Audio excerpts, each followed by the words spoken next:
নমস্কাৰ সকলোকে অসমীয়া নৱবৰ্ষ তথা ৰঙালী বিহু হিয়া ভৰা শুভেচ্ছা জ্ঞাপন কৰিছোঁ। আজি আহি আমি পালোহি বৰদলনি ঘৰত। চাই থাকক ভিডিঅ'টো আপোনালোকে শেষলৈকে আমি কেনেদৰে কি কৰোঁ। এইখনেই হৈছে বৰদলনি ঘৰখন। এইখন ঘৰলৈকে 2011 চনত বিয়া হৈ আহিছিলোঁ। তেতিয়া এখন সম্পূৰ্ণ ঘৰ আছিলে। মা আছিলে, বাবা আছিলে আৰু সকলোখিনি আছিলে। বিহু বুলি ক'লে এটা বহুত উখল মাখল পৰিৱেশ আৰু যেতিয়া সঁচাকৈ মানুহবোৰ নাইকিয়া হৈ যায়, কেনেকুৱা যে হৈ যায়। এয়া মা বাবাৰ সমাধিত ল'ৰা আৰু এওঁ চাফা কৰিছে।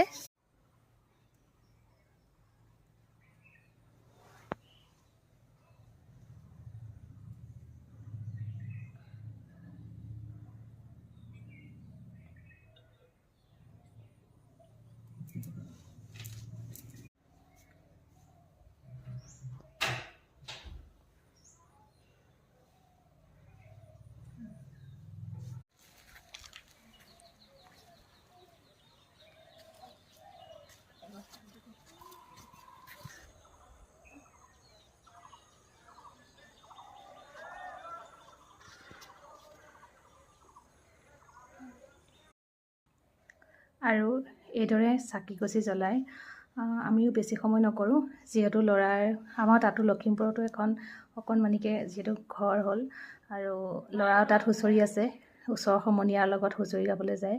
এইদৰে যাবলৈ ওলালোঁ। কিবা এটা মনটো ভাল নালাগে। আগতে যিদৰে আহিলে ফূৰ্তি লাগে। মই মা বিশেষকৈ ঢুকোৱাৰ পিছত ইয়ালৈ খুব কমেই আহোঁ, কিয়নো আগতে যেতিয়া আহোঁ প্ৰথম মাৰ ৰুমটোলৈকে গুচি যাওঁ। আৰু মই এটা কথা সঁচা কথা ক'ব লাগিব যে মায়ে মোক নিজৰ ছোৱালীৰ দৰেই মৰম কৰিছিলে, বাবাই মোক নিজৰ ছোৱালীৰ দৰে মৰম কৰিছিলে। আৰু যেতিয়া মই ইয়াত আহোঁ তেতিয়া প্ৰথম মাৰ ৰুমটোলৈকে যাওঁ, মায়ে কাপোৰ এযোৰ উলিয়াই দিয়ে, পিন্ধোঁগৈ, পিন্ধি ৰাতি মাৰ লগতে শুওঁ।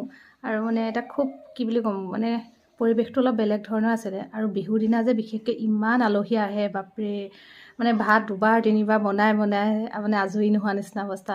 সেই উখল মাখল পৰিৱেশবোৰ যেতিয়া লাহে লাহে আচলতে ব্যস্ততাই ভৰা মানুহৰ দিনবিলাক বেলেগ হৈ পৰিলে। আৰু আমাৰো তাত এখন অকণমানিকৈ ঘৰ হ'ল। ঘৰ হোৱাৰ লগে লগে আমিও তেনেদৰে আগৰ দৰে আহিবলৈ নোৱাৰা হ'লোঁ। আৰু তেনেদৰে মানুহৰ জীৱনটোৱে আচলতে তেনেকুৱা। আজি ইয়াতে আমাৰ এই বিহুৰ দিনা, মানুহৰ বিহুৰ দিনা ইয়ালৈকে আহিলোঁ, নিজৰ ঘৰখনলৈ আহিলোঁ। আৰু আপোনালোকলৈ পুনৰবাৰ ৰঙালী বিহুৰ শুভেচ্ছা জনালোঁ। আশা কৰোঁ আপোনালোকৰ নৱবৰ্ষই সুখ শান্তি আৰু সমৃদ্ধিৰ বতৰা কঢ়িয়াই আনিব। আপোনালোক সকলোৰে ভাল হওক। আৰু যদি ভিডিঅ'টো চাই ভাল লাগে তেনেহ'লে চেনেলটো ছাবস্ক্ৰাইব কৰিব। Thank U.